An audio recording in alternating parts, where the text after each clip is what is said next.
What's up guys, Snarfy here bringing you another classic WoW video, and in this video we're going to be talking a little bit about planning for each phase of Classic. Now this video is not going to be super in-depth, it's just kind of to get the gears turning, get the juices flowing if you will. So let's go ahead and get into it. Phase 1 is going to include Molten Core, Maraudon, and Onyxia. You can world PvP to your heart's content, but there are no BGs, no honor system, and no PvP rewards. Now, in my opinion, Phase 1 is the most important phase of Classic.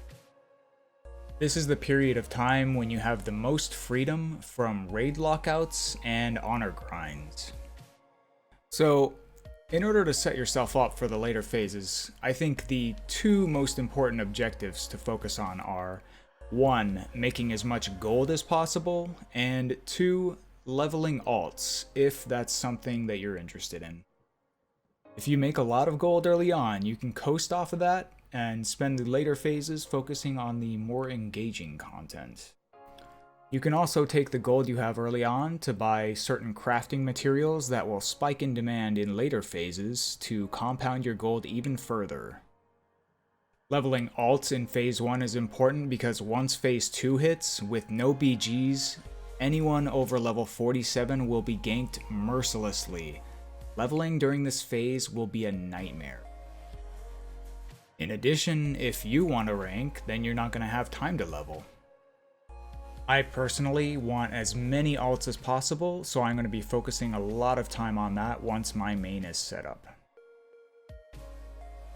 Now, Phase 2 will add Dire Maul, the world bosses Azurgos and Kha'Zix, as well as the honor system.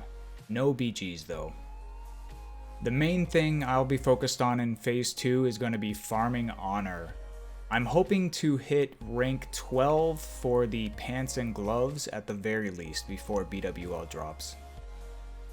Blizzard said that all the items will have final Nax patch stats, so the rank 14 armor and weapons are going to be insane in Phase 2 and 3. Far and away the best gear available for many classes.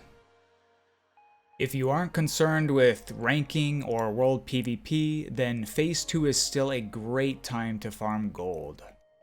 With Dire Maul being released, you can farm gold without even risking death out in the open world.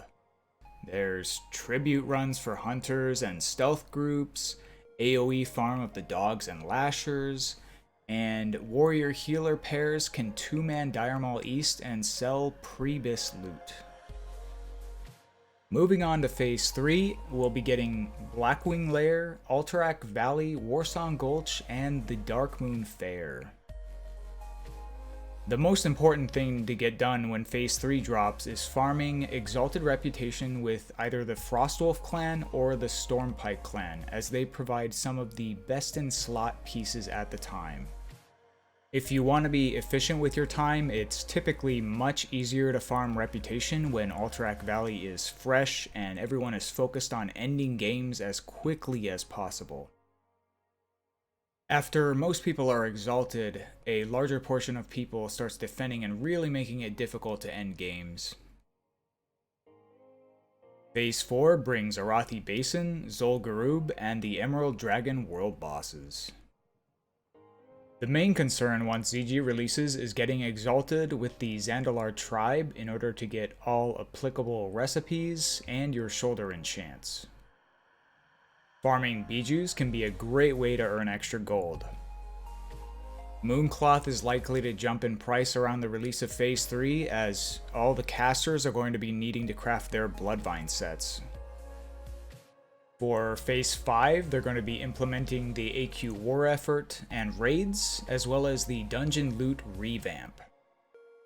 The Loot Revamp is the addition of the Nax Patch Blues and the addition of the Tier 0.5 quest lines.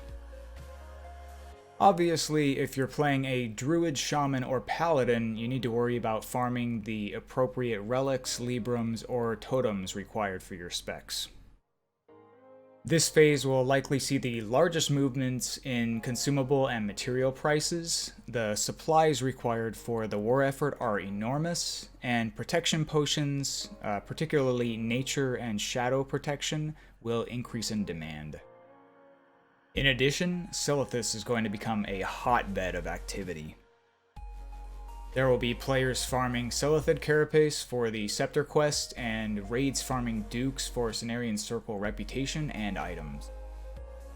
Now, we're not exactly sure how Blizzard is planning on implementing the AQ opening, but if they follow the original model, that means for a certain amount of time after the gong is rung, anyone else who finishes the Scepter quest chain and rings the gong can obtain the Black Kuraji battle tank.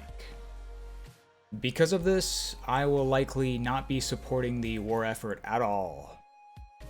I'm not sure if I'm going to be trying to obtain the Black Beetle, but I like the idea of giving as many people as possible the chance to obtain it.